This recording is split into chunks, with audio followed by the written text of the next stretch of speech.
Estamos abrindo nosso Cadeira Cativa nesse dia que o Grêmio estreia na Taça Libertadores da América contra o Ayacucho. É um time que já jogou bastante vezes, não algumas vezes, a Sul-Americana. É um time de pouca tradição, um clube que tem apenas 12 anos de existência, um time fraco do Peru, né, e que vai jogar contra o Grêmio nesta estreia pré-Libertadores, né, porque são duas etapas para depois ter a fase de grupos e o Grêmio, então, tentar ganhar o tetracampeonato da Taça Libertadores da América. A verdade é que o Grêmio joga hoje às 9h30, bem modificado, né? O Grêmio tem mudanças no gol, de novo, né? Volta agora o Vanderlei. Na lateral direita, o Wanderson está ganhando a titularidade, não tinha a menor chance. Era o terceiro reserva da lateral direita, está ganhando a titularidade. O Pinares está ganhando o lugar do Jean-Pierre. É bem verdade que o Jean-Pierre está lesionado. E o Ferreirinha está entrando no lugar do PP. O que se diz é que também o PP tem dores no quadril. Enfim, esse é o Grêmio, com 4 modificações para o jogo das 9h30 da noite na Arena contra o Ayacucho. Daqui a pouco tem Abel Carlos da Silva Braga aqui no Cadeira Cativa. Até já.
Nove horas, 6 minutos, daqui a pouco tem o Abelão aqui no nosso Cadeira Cativa, por isso a gente já está até adiantando o serviço aqui com os comerciais.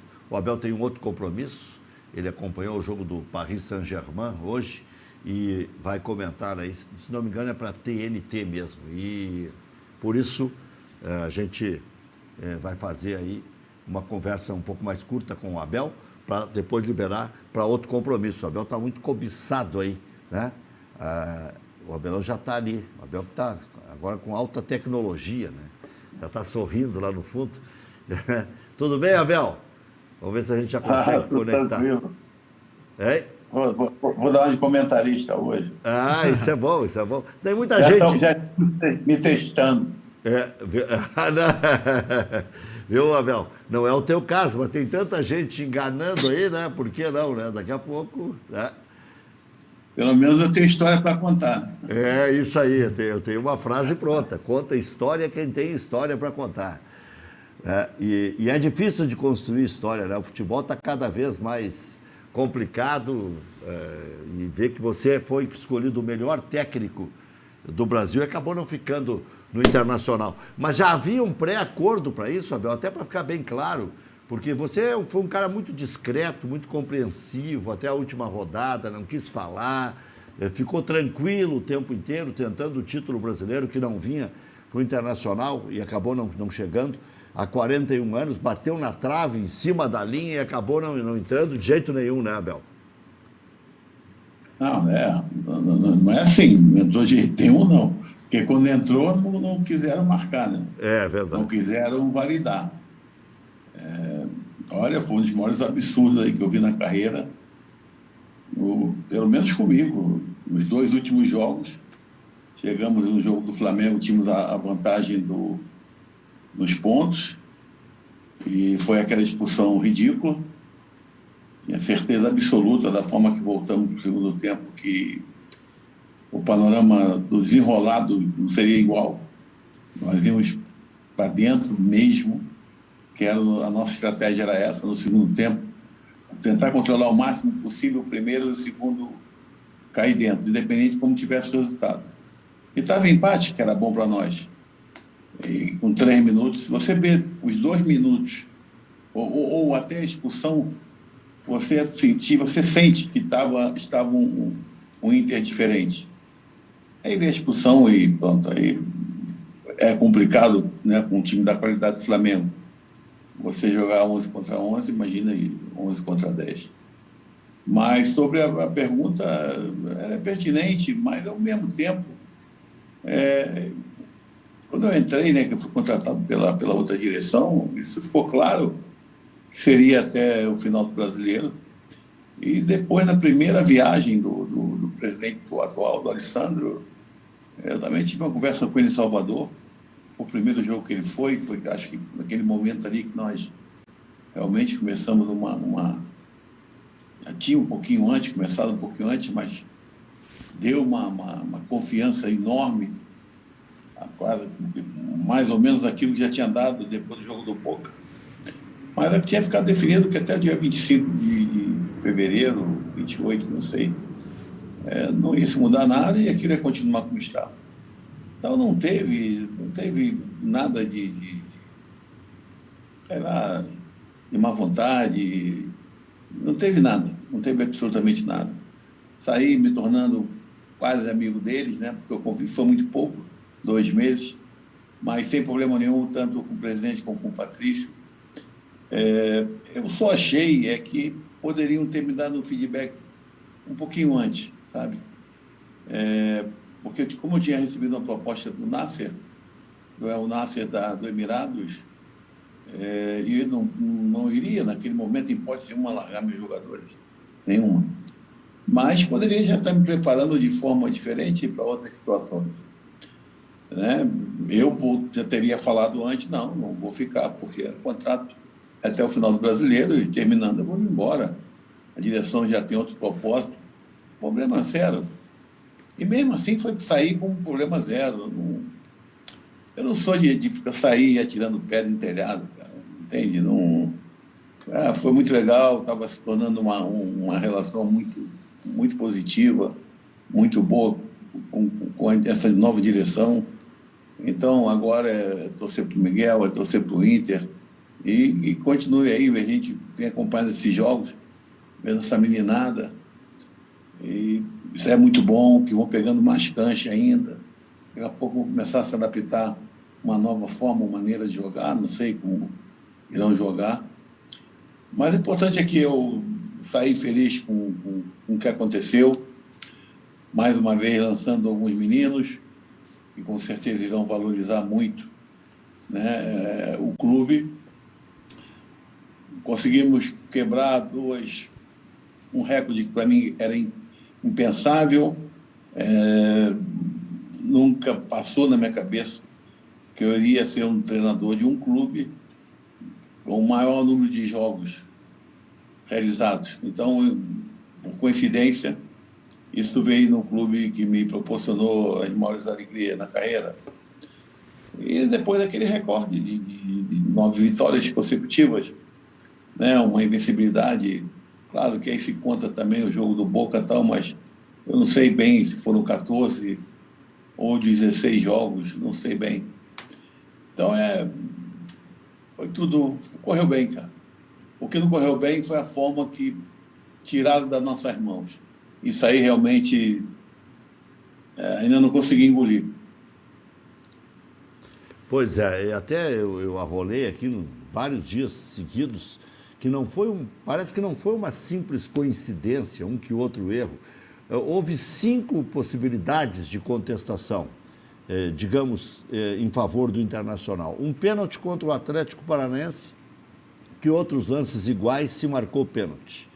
Depois, na sequência, veio o jogo contra o Sport Recife, aquela parábola, saiu, não saiu, foi bobeira do Lomba, não foi. Veio o jogo contra o Vasco, o juiz não só dá um pênalti inexistente, como olha no VAR, confirma o pênalti e não tira o cartão amarelo do Cuesta, que é um jogador que dá empuxe, que dá vibração para o time, ainda mais um time jovem como o do Internacional. Aí vem o jogo do Flamengo, vem a expulsão do Rodinei. E vem o jogo do Corinthians, a volta atrás do juiz depois de marcar o pênalti do Ramiro. Então, dá a impressão que não foi uma simples coincidência. O alvo era o Internacional.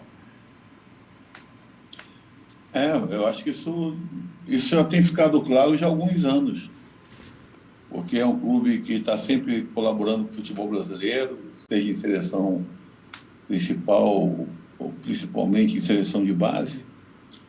É um clube ótimo de trabalhar, um clube que cumpre com seus compromissos, né? Então, é um clube onde todo mundo quer estar. E eu não sei por que essa má vontade, porque isso já não vem de agora, né? Estou te falando já de 2005, né? E agora de novo. 2009 nem falo, não houve problema nenhum de arbitragem. 2009 houve sacanagem. Mas o torcedor, ele sabe que se tentou tudo, se tentou o máximo, se lutou, tivemos uma hombridade e um caráter para encarar isso tudo muito grande, mas com certeza criou uma marca, pelo menos de tristeza, né? Claro que alguns, uma decepção até forte. Eu vi, nunca, muito tempo, não vejo tantas lágrimas, sabe? Mas choros de forma compulsiva. Aquilo mexeu com todos nós. Claro, mexeu com os jogadores, mexeu com a direção, mas fundamentalmente com o torcedor. Porque nós queríamos dar isso a eles. Eu acho que esse grupo, pelo que eles fizeram, esses jogadores, eles mereciam ter um nome na história, né? E eles fizeram de tudo para que isso ocorresse. Não foi possível, paciência. Abel, se você pudesse fazer um pedido para o Miguel Ángel Ramírez, ou para o João Patrício Hermann, ou para o presidente Alessandro Barcelos, que pedido você faria? Vou dar um exemplo.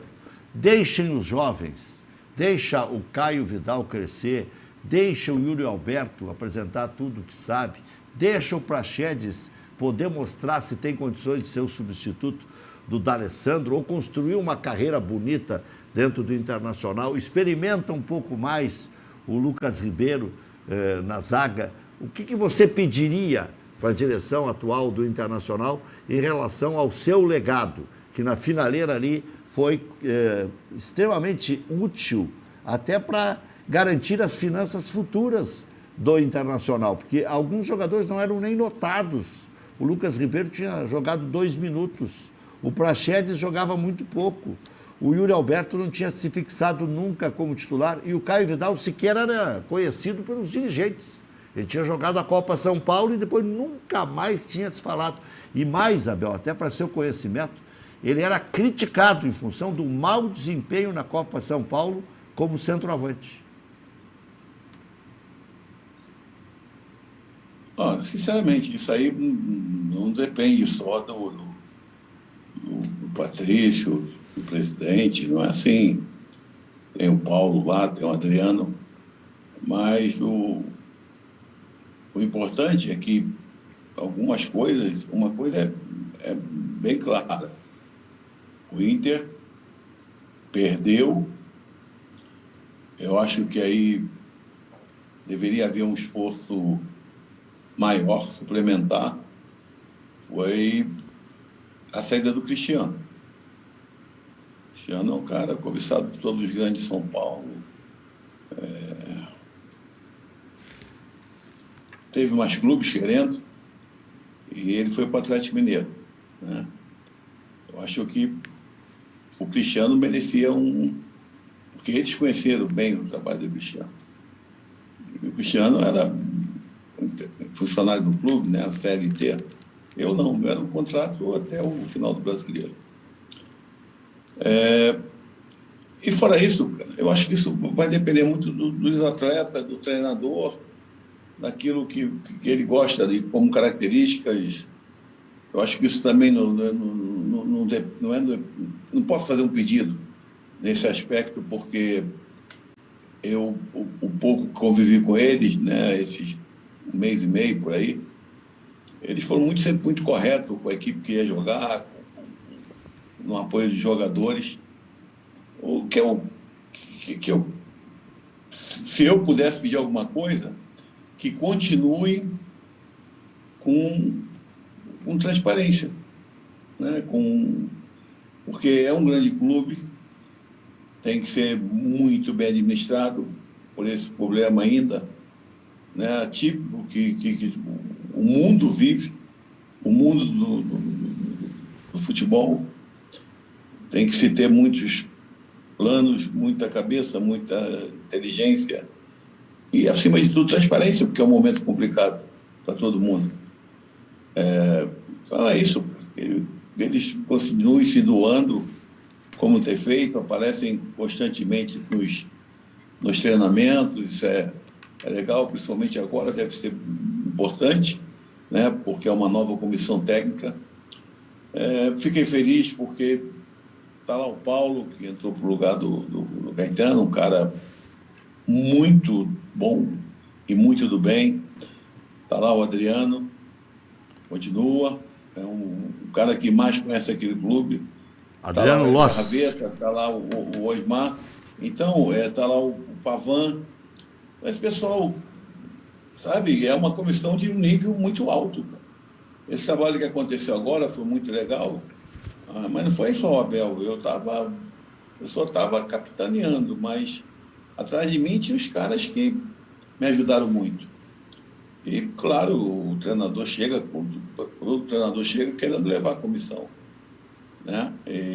Mas esse pessoal ter ficado, eu me senti muito, muito contente por eles, porque eles dão um peso de qualidade muito grande, a nível de equipe, a nível de jogo, a nível de internacional.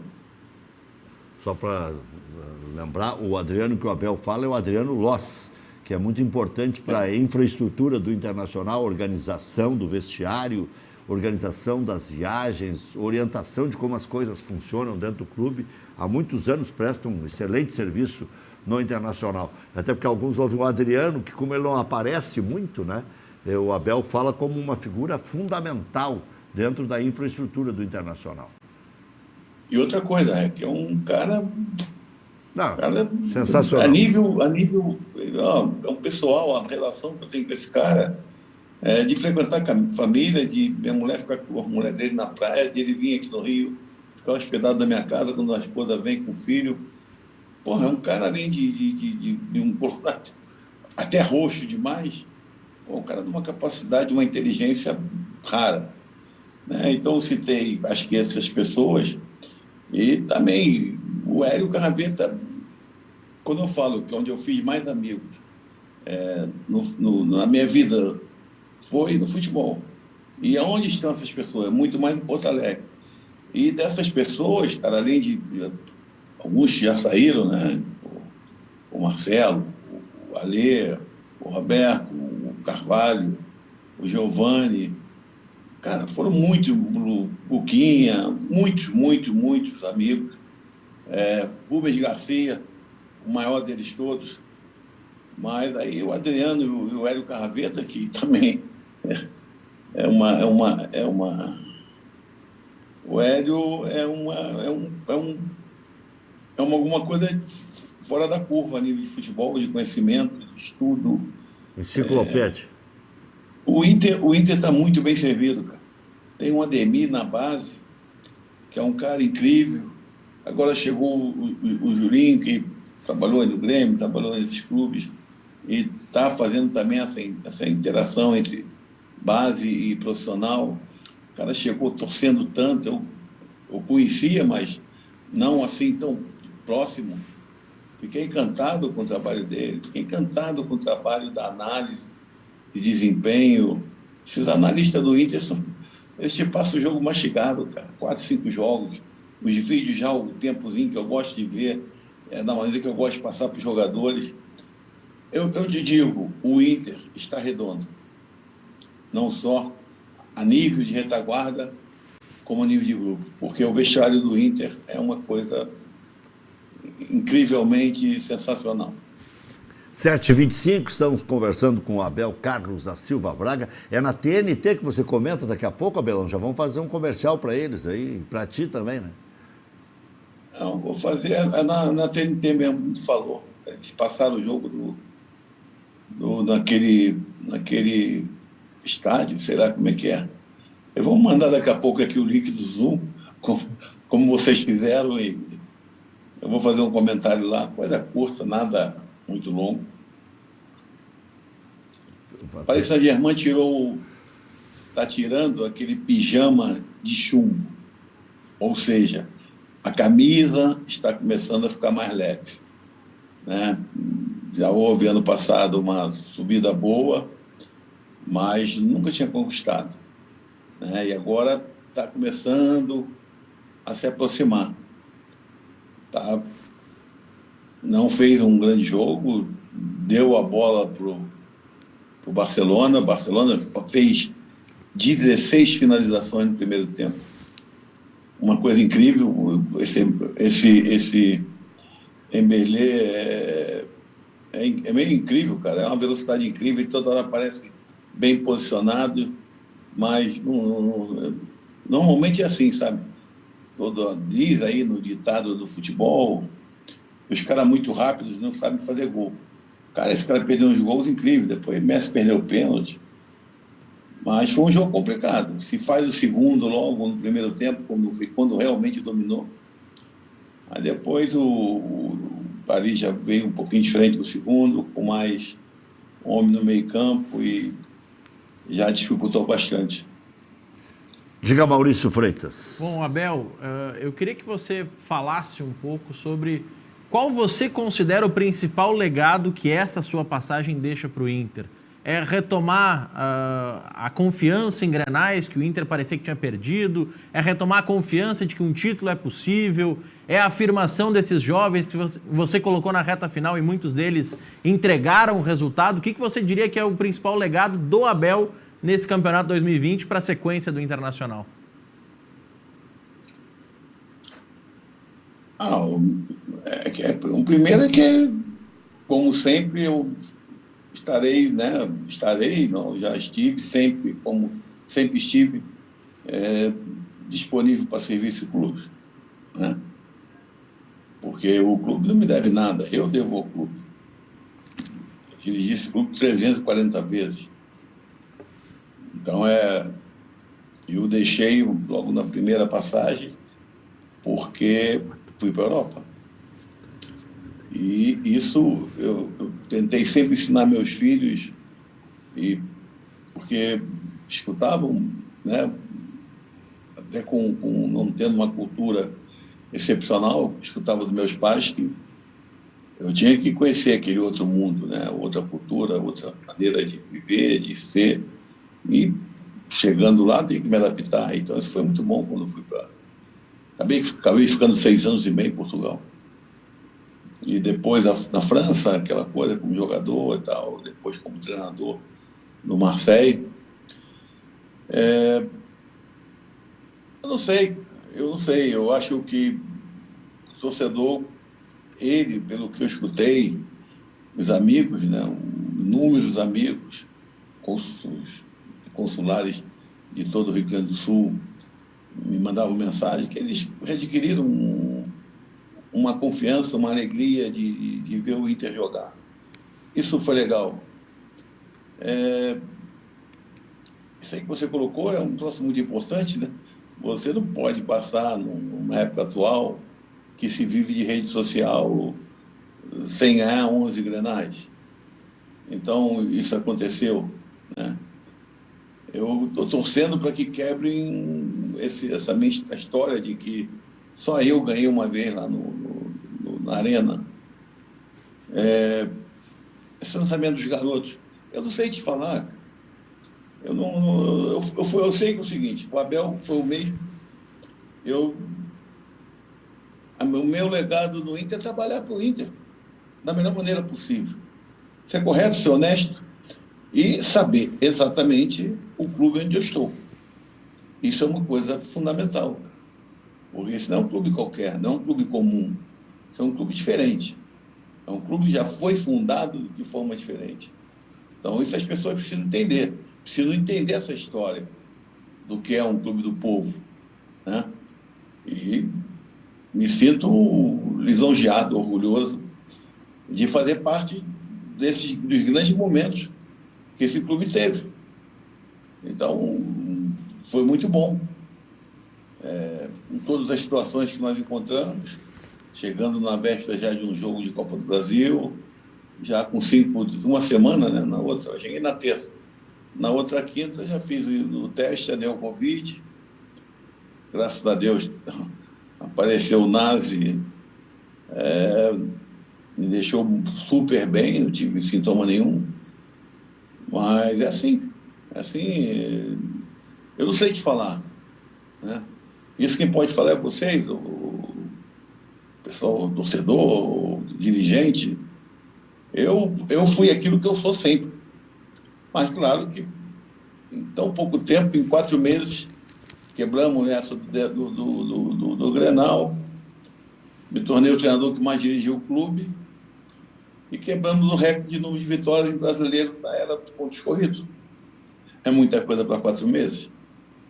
E quebrou o recorde também em número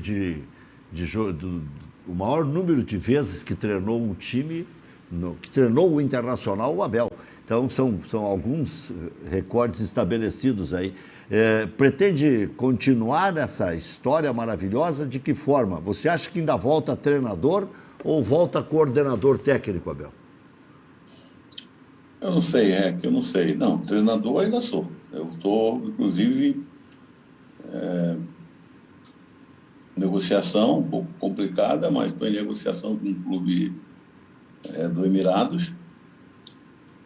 Vamos ver. Eu só sei uma coisa. Sou eu que vou dizer para mim, né, e depois para vocês, agora eu não quero mais. Eu que paro. Eu sei, quando eu tinha mais um ano de contrato para continuar como jogador, me veio o convite para ser auxiliar técnico, do Jorge Vieira.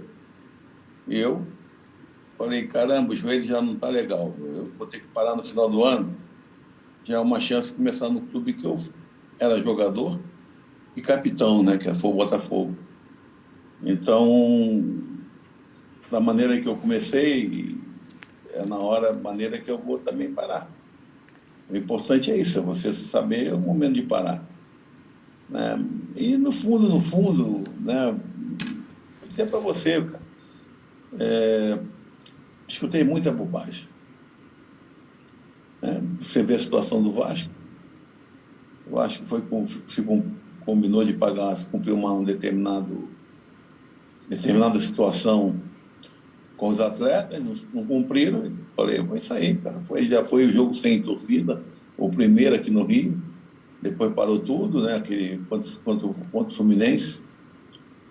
E você viu o que aconteceu com o Vasco, lamentavelmente. E você viu o que aconteceu com o Cruzeiro, com a situação que está.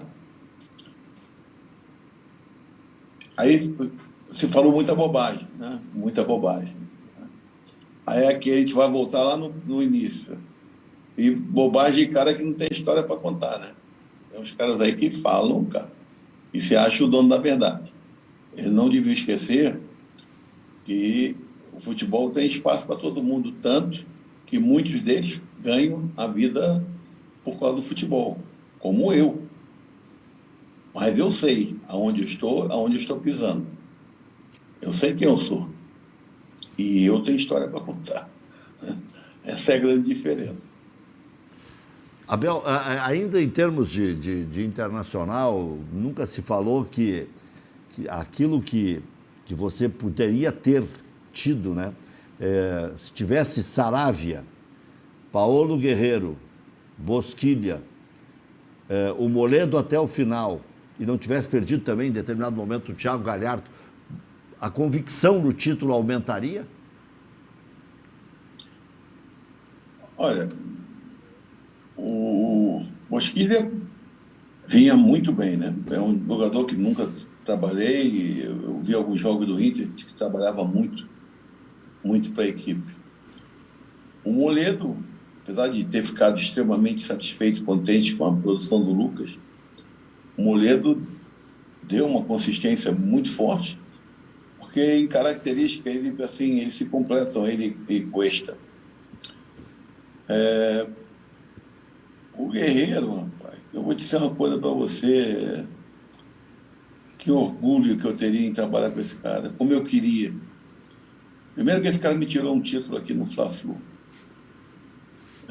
Até quando tem a história para ele ri e tal. E também, mais uma vez, né? Teve irregularidade no lance. Botar o gol Não, empurraram o Henrique de forma... Foi o Revis que empurrou, não sei quem empurrou, ele fez o gol. Mas aí cabecearam, o goleiro rebateu e fizeram o gol contra o Flamengo. Mas é um cara que eu fiz uma relação muito boa com ele, muito boa.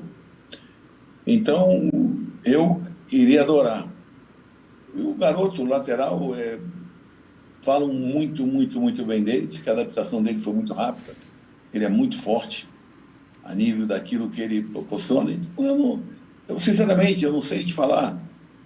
Eu não sei te falar também se o Inter, de repente, cresceu naquele momento importante, que chegou a ter 12 pontos atrás de São Paulo, porque esses garotos, houve essa mescla, né? Então, eu também não sei te falar. Como é que eu vou dizer? Pô, se tivesse esse cara, teria sido campeão. Agora que você tem um Guerreiro em campo, você tem um Moledo, isso tem peso, óbvio. Isso tem peso. Então, isso é fundamental, né? Agora, não sei te falar. Aí é a mesma coisa de chegar no clube e falar assim, vou ser campeão, né? Não, nós vamos trabalhar, fazer o máximo para ser campeão. Ninguém ganha futebol antes do jogo, mas perde. Agora, que eu teria, como tive o prazer de trazer o Moledo para o time, lamentavelmente, ele jogou, e não sei te falar se foi... Me sinto culpado, porque ele, depois do jogo lá do Ceará, ele não treinou, e eu falei, chamei de Moledão, cara, esse jogo tu não pode ficar fora não, contra o Goiás, esse cara tem 2 torres ali, os 2 atacantes, e contigo o negócio é um pouquinho diferente, os caras, eles respeitam muito, que ele é agressivo, cara, e ele, com certeza, com dor no joelho, estava com o ligamento cruzado já rompido. Ele ficou no jogo o tempo todo, uma hora faltando uns 5 minutos ali, eu perguntando a ele, tá bom, não tá bom, e ele segurou a onda. Cara, o cara tem que ser amado pela torcida. Pô, ele é homem demais, é profissional demais, e é um cara que dá a vida, e ele mostrou isso. Então, outro que eu criei também uma relação quase paterna, porque depois que eu soube que estava com o ligamento cruzado rompido, fiquei uns 2 dias mal. E praticamente mandava mensagem toda hora para ele. Aí, depois da cirurgia, estou sabendo que correu tudo bem, que a cirurgia correu bem, que você está bem, tu vai se recuperar logo. Aí depois, no último jogo, pude encontrá-lo, né, lá no Beira-Rio. Ele foi junto com os colegas para dar uma força. Então, cara, é o que eu te falo. A nível de vestiário, o Inter está imbatível. Eu te falo isso com muita segurança. Hoje a rapaziada é espetacular. Abel, nós já estamos encaminhando para o final, aí até para não ficar muito apertado um programa do outro. Rodrigo Dourado é um injustiçado no Internacional, porque quando você chegou, firmou o Dourado, firmou o Moledo, firmou com convicção, é isso aí, estamos conversados, o Edenilson na dele, o Patrick na dele, o Praxedes na do D'Alessandro, e o Dourado titular absoluto na cabeça da área. Agora já se fala de novo que o Internacional precisa de um volante que saiba sair jogando melhor. Como se fala também de um zagueiro que saiba sair jogando e de um goleiro que jogue com os pés. Eu sei que tem a ética entre vocês e tudo mais, mas estou falando em tese, no futebol. Como a praticidade do futebol, o jeito que você vê o futebol. Que análise você faz dessas circunstâncias, dessas situações? É assim, hoje o futebol está um pouquinho contraditório, porque hoje, como no salão, o goleiro se torna quase que um jogador de linha, né? O salão, quando tem um goleiro que joga bem com os pés, tu vê que ele praticamente consegue criar um jogador a mais na quadra, quando ele se adianta, quando o time dele tem a bola, aquela coisa toda. Mas tu não pode esquecer que primeiro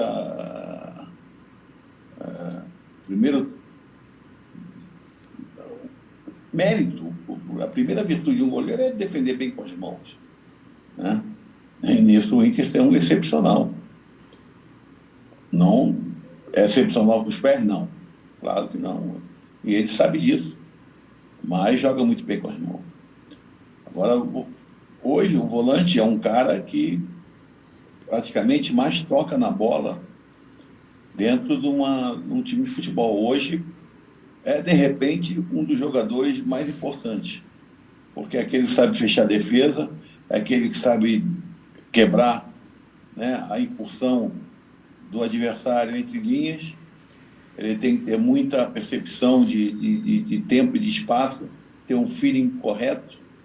E, obviamente, como a bola passa muito por ele, principalmente quando ele faz a saída com 3, tem que ter qualidade. E isso tudo, aí eu estou botando a minha opinião, isso tudo o Dourado tem. O Dourado tem uma percepção de feeling, de time, de bola, e além da bola aérea defensiva, a ofensiva, não sei nem falar quantos gols ele fez aí conosco, né? Então, sei lá, eu não sei como é que é. Eu agora estou fora. Mas eu estou te falando que a qualidade que todo mundo quer de um volante, aí tem de sobra. O Lindoso entrou em algumas situações comigo difíceis. Os jogos estavam difíceis. E todas as vezes que ele entrou, ele acalmou o negócio. Ele entrou com uma virtude muito positiva, ele entrou com muita personalidade. E tudo aquilo que estava acontecendo de problema, ele entrou e resolveu. E esse menino que está jogando agora... O Johnny, 20 anos, cara, da seleção principal dos Estados Unidos, americana. Foi convocado agora de novo. Eu vi os jogos agora, eu achei até que ele jogou um pouquinho mais para frente, um pouquinho fora da posição dele, como vinha comigo, entendeu? Mas esse cara... Sinceramente, eu acho que é uma posição, estou me dando, pelo amor de Deus, não estou dizendo que tem que comprar ou não tem que comprar, só estou te falando que naquilo que eu conheci durante 4 meses, é uma posição que eu não vejo assim, prioritária ou fundamental, não vejo dessa maneira. Agora, essa pergunta aí é meio... Ela é escorregadia, porque isso me complica um pouco. Eu estou falando daquilo que tem lá, né? Mas se eu continuasse no Inter, com certeza isso nunca ia me passar pela cabeça. Olha aqui, ó, eu tenho uma mensagem de um cara que ontem participou do nosso programa, que é sensacional, como o Abelão também é, e deixou uma mensagem para você, Ele nem sabia que você ia participar hoje, mas ele deixou para o público e eu repasso para você. Acompanha aí, Abelão. É do Lisca. Vem, Rec. Deu na trave com o Abelão. Meu Deus do céu. Essa não podia ter acontecido, mas o Abelão é assim, ele vai do céu ao inferno numa velocidade que... Mas quem sempre chega uma hora ganha, né? Eu conversei muito com ele naquela final da Libertadores 2006, né, Rec? Tu sabe que ele vinha de dois vices na Copa do Brasil e na véspera do jogo ele falou, pô, Lisca, de novo não. Pelo amor de Deus, eu falei, não, cara, vai dar certo, cara, tu tá batalhando a hora.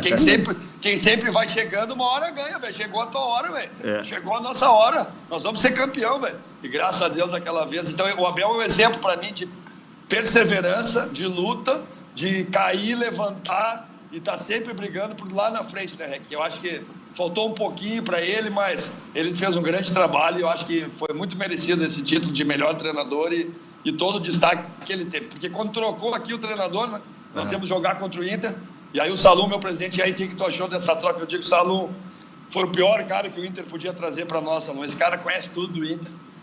Esse cara aí vai mudar muito o conceito, principalmente vai estruturar a parte defensiva do time. E foi isso que aconteceu, Rec. No segundo jogo, o Inter já era bem mais consistente e quase nos tirou aqui também, né? Lisca, pra queima-roupa. É isso aí. E aí, quando eu falei do céu ao inferno, parece que o Abel vai até o fundo do poço e ressurge assim. O que eu quis dizer é que quando menos se espera, vira quase campeão brasileiro. Estava sendo apedrejado, execrado, e aí quase campeão brasileiro. Na Libertadores da América, vai a bomboneira, ganha do Boca. Só um técnico brasileiro ganhou 2 vezes do Boca na Libertadores da América, chamado Abel Carlos da Silva Braga. Aí o Lisca chega e diz para o patrão dele lá, diz, bom, o pior técnico que podíamos pegar pela frente é o Abelão, e eu queria te deixar essa mensagem aí do amigo Lisca. Rapaz, sensacional. E o Lisca foi muito bem. Também eu li, né, alguma coisa, vi a matéria que ele fez aí, o pedido, o sentimento puro que ele colocou nesse momento de pandemia em relação ao futebol brasileiro, com muita propriedade. Bom, mas é um cara muito bem, nós somos muito parceiros, porque quando ele estava na base do Inter, eu ainda profissional nessa época, 2006, tivemos uma amizade muito legal, cara. Ele é um cara muito, muito, muito bem e ótimo treinador. Ótimo treinador. O Lisca ser descontraído, aí chamam de Lisca doido. Ele de doido não tem nada, cara. Ele é só inteligência. Agora ele tem um lado descontraído dele que faz até bem. Faz até bem. O futebol ficar um pouco mais leve, acabar o jogo, ele comemorar com a torcida. Porra, isso faz parte, cara. Isso sim faz parte. Tornar a coisa alegre, tornar a coisa... Pô, ele está vibrando por uma vitória, cara. Ele não está menosprezando ninguém, ele não está ofendendo ninguém. É o jeito dele. Agora, que ele é muito bom, né, dentro do campo, ele é muito bom, cara. E quero agradecer a ele as palavras, o carinho, e que sempre aqui ele sabe muito bem que vai ter sempre um amigo torcendo por ele. Bom, já está terminando, inclusive, o tempo do Zoom, mas, Maurício, a queima-roupa também. A queima-roupa, Bel. A gente vê um futebol que está mudando cada vez mais a nomenclatura, o jogo apoiado, o jogo posicional. Marcação dobrada. A marcação dobrada, enfim, a nomenclatura está mudando. Primeiro terço, segundo terço, terceiro terço. E mesmo assim, um técnico que tem muita história, não é dessa nova geração e também não é um do exterior, que é eleito o melhor técnico do campeonato. O que representou para ti isso, ser eleito o melhor técnico, e o que mudou no futebol, ou é só a nomenclatura que a gente está usando diferente? E para onde vai o Abelão, já que é a última? Pode ir para o Atlético Paranaense, onde você ficou em segundo na escolha, só atrás do recentemente campeão pelo Atlético, o Thiago Nunes. O Thiago é outro cara muito bom, muito bom. Se ele tem que ficar em primeiro, ele ficar em segundo, ele ficar em terceiro. Depois apareceu. Como é o nome do teu amigo aí que fez a pergunta? Maurício Freitas. Maurício, esse prêmio aí foi para tipo assim, pô, vamos acalmar um pouco o Abel para ele não falar muita besteira, porque eu estava irritado demais. Da maneira que me tiraram. Entendeu? Então, isso... Agora, o negócio do futebol, você podia fazer uma coisinha aí, cara. Você falou futebol apoiado, entre linhas, uma série de coisas. Coloca o nosso gol contra o São Paulo na Libertadores, estou falando de 2006. Estamos falando de 15 anos atrás, né? Que era 4-3-3, né? Era 4-1-4-1. Joga nas costas do meio campo. Não, agora é jogar entre linhas. Marcar pressão não, é fazer a marcação alta. Cara, isso é uma viadagem toda, mudou as palavras. Tá bom, mudou as palavras. Então você, para mostrar que é moderno, tu tem que usar todas essas terminações. Mas ver esse futebol apoiado, esse futebol entre linhas, no gol do Inter, em 2006, na Libertadores. Passa para os colorados aí que eles vão ficar muito contentes em ver. Não, ou então, contra o São Paulo agora, atualizando, o adversário é o mesmo. Não, mas o Abel está mostrando que 15, 16 anos atrás já fazia tudo isso. Já estava mirando o futuro. Abelão, muito obrigado pela participação. Sempre a torcida é eterna. O Abelão foi um dos melhores caras que eu conheci no futebol, se não o melhor. Um coração extraordinário, um técnico exemplar. Aquela marcação sob pressão, em 88, quando o Abelão chegou aqui e dava treino no dia a dia, eu olhava para dentro do campo e dizia para os caras do lado do campo, olha, nós estamos vendo uma coisa diferente. Esse aí é um louco para trabalhar, né? Hoje a gente vê o Abel já um pouco mais descansado e tal, mas matava os caras nos treinamentos, era uma coisa incessante. Enfim, depois empilhou títulos, empilhou recordes, ganhou o Grenal do século, ganhou do Juventude, que era uma toca, por 8-1, ganhou a única vez na Arena, quebrou agora a hegemonia do Grêmio, que parecia interminável. O Internacional entrava borrado contra o Grêmio, o Cudê era freguês de caderno do Renato, já se sabia praticamente o resultado. Enfim, quebrou um outro recorde que não se imaginava que isso pudesse acontecer com qualquer técnico. 9 vitórias na sequência, num Campeonato Brasileiro, onde todos dizem que está tudo nivelado, que é o emparelhamento de forças. Enfim, colocou o Inter, foi o primeiro classificado para a fase de grupos da Taça Libertadores da América. O Grêmio hoje está estreando, jogando contra o Ayacucho, vai ter que jogar na altitude de Quito, porque não conseguiu se classificar entre os 5 melhores da competição. Enfim, conquistas, me parece que sobraram esse ano. Essa vitória contra o Boca, espetacular, quando o Internacional foi lá com um time, com muitos meninos, ganhou dando show com chocolate, merecia ter ganho o jogo contra o Boca. Enfim, tudo isso e muito mais. Só para encerrar, Abel, porque já estão quase nos cortando, já deram um aviso aí. Tá bom, um abração, foi um prazer. Não tivemos juntos em momento algum dessa passagem aí, por causa dessa pandemia, mas fica aqui o respeito e o carinho. Um abraço a vocês. Um abraço. Essa foto aí é de 78, da Seleção Brasileira, atrás aí? Essa foto é de 78, primeira vez que foi convocado contra o Milan. Ali está Orlando, está Amaral, eu, Edinho, está Orlando Lelé, Reinaldo, Zico, Ilcinho, Dirceu, Rivelino. Time ruim. Que cano, hein? Que cano. Valeu, Abelão. Um abração. Um abraço. O Abelão deixou para mostrar todo o quadro, né? Deu uma de cinegrafista. Teve uma hora que ficou bem o quadro destacado em uma seleção inesquecível. Naquela época eu já via jogo, já tinha 15 anos, já torcia para a seleção. Aliás, torcer para a seleção era uma obrigação. Meu avô e minha avó não viam jogo de futebol. Chegava na casa deles, tivesse jogo da seleção, se alguém desse um pio, ele mandava sair da sala. Pronunciamento de presidente da República e jogo da seleção brasileira era sagrado para os mais antigos, né? E hoje a gente não trata a seleção com esse carinho todo, né? Mas muito carinho, quem recebeu foi o Abel na nossa live. Que pena que a gente não pôde. Muitos torcedores, inclusive, pedindo para fazer estátua do Abel, para homenagear e fazer todas as homenagens possíveis e imagináveis, dizendo que o Abel é muito humilde para pedir uma estátua, mas que ele merecia. Até depois vou passar isso para ele aí. Então, a gente tem um tempo determinado, né, pelo Zoom, né, que é uma operação moderna. O Abelão já está indo para outra aí, né, para dar entrevista. Vai comentar o que viu em Paris Saint-Germain e Barcelona 1-1, o Barcelona sendo eliminado pelo Paris Saint-Germain, né? É isso aí, vamos fazer o intervalo. Depois nós temos o Cassiá Carpes, que é outro cara querido também, um bom técnico de futebol, campeão pelo Grêmio em 93, foi técnico do Denner, aqui no Grêmio, o Cassiá Carpes. E o Cassiá, eu não sei se não vai voltar ainda. O Cassiá ainda é jovem, tem vontade de voltar a treinar. É um direito dele de escolher se vai ser político, se vai ser técnico, se vai ser secretário municipal, se vai ser deputado. Mas ele chegou a ensaiar aquela possibilidade de voltar a ser técnico de futebol. Sabe que essa entrevista, o Maurício Freitas, eu faria na semana passada. Mas como esse é um estado muito neurótico, e em respeito ao Grêmio, em respeito até pela grande amizade que eu tenho com o Abel, alguém ia dizer, viu só como está secando?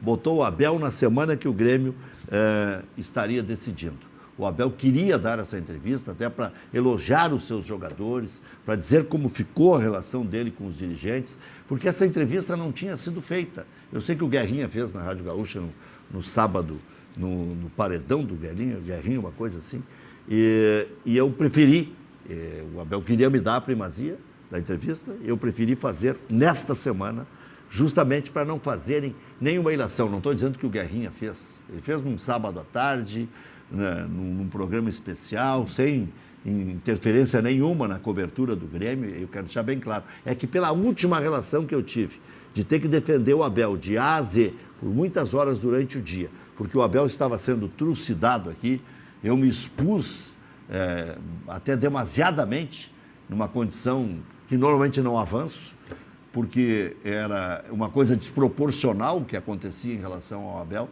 Eu optei por deixar para esta semana a entrevista com o Abel, porque eu achava mais legítimo para comigo, para com o Abel, para a torcida do Inter, para a torcida do Grêmio, porque é assim que eu faço jornalismo há 36 anos. Seria, para mim, na minha cabeça, uma demasia se eu tivesse colocado na semana passada, que era uma semana reservada ao Grêmio, ao Renato, ao Paulo Luz, ao presidente Romildo, e a tentativa do Grêmio ser hexa, que seria um título inédito, igualaria ao Cruzeiro, levaria o Grêmio a uma fase de grupos da Taça Libertadores da América, sem precisar passar por esse purgatório, que é enjoado. O Grêmio hoje tem que fazer score contra o Ayacucho para poder dar férias a seus jogadores, para poder dar um pouco mais de possibilidade de descanso para os seus atletas. Não significa férias por férias. É para descansar a musculatura, para repensar algumas coisas.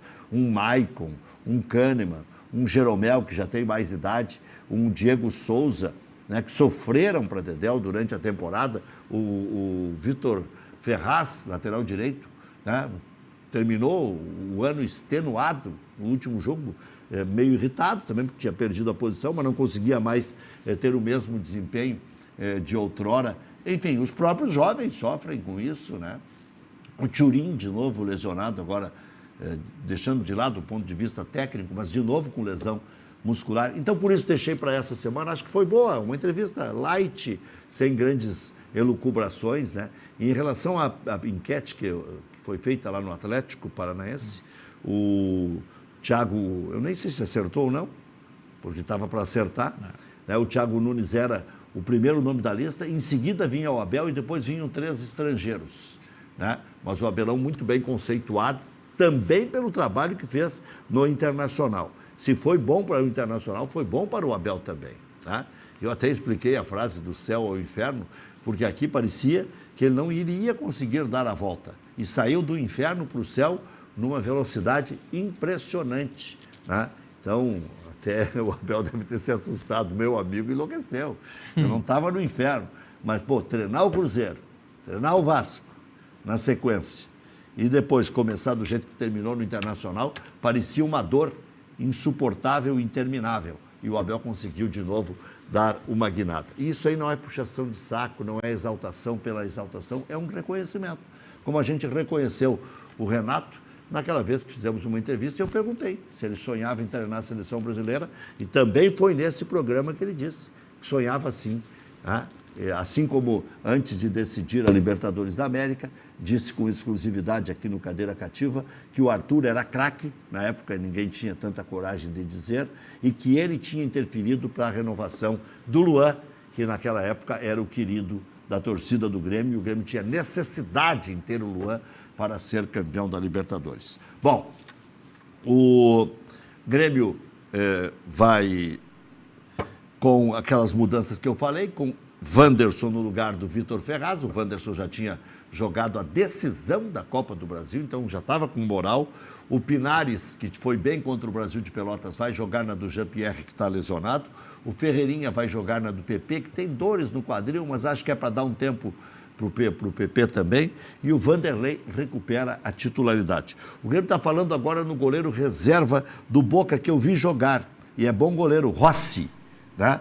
E pode vir para o Grêmio. O fato de ser reserva não significa nada, porque o Grêmio uma vez foi buscar um cara chamado Vitor, no Paulista de Jundiaí, e nem era bem titular do Paulista, e com a visão do Paulo Pelaipe, o Grêmio trouxe para cá e deu um bom resultado. O Grêmio pode ter o Jailson, que se não me engano está aqui por Canoas, né? Vamos tentar trazer o Jailson aqui, vamos tentar fazer uma negociação aí com o Álvaro, que é o representante dele, alguma coisa, para ver se ele vem aqui antes de acertar com o Grêmio, porque depois fica mais difícil, o Grêmio proíbe, né? Esse é outro pepino que a gente vive no dia a dia, né?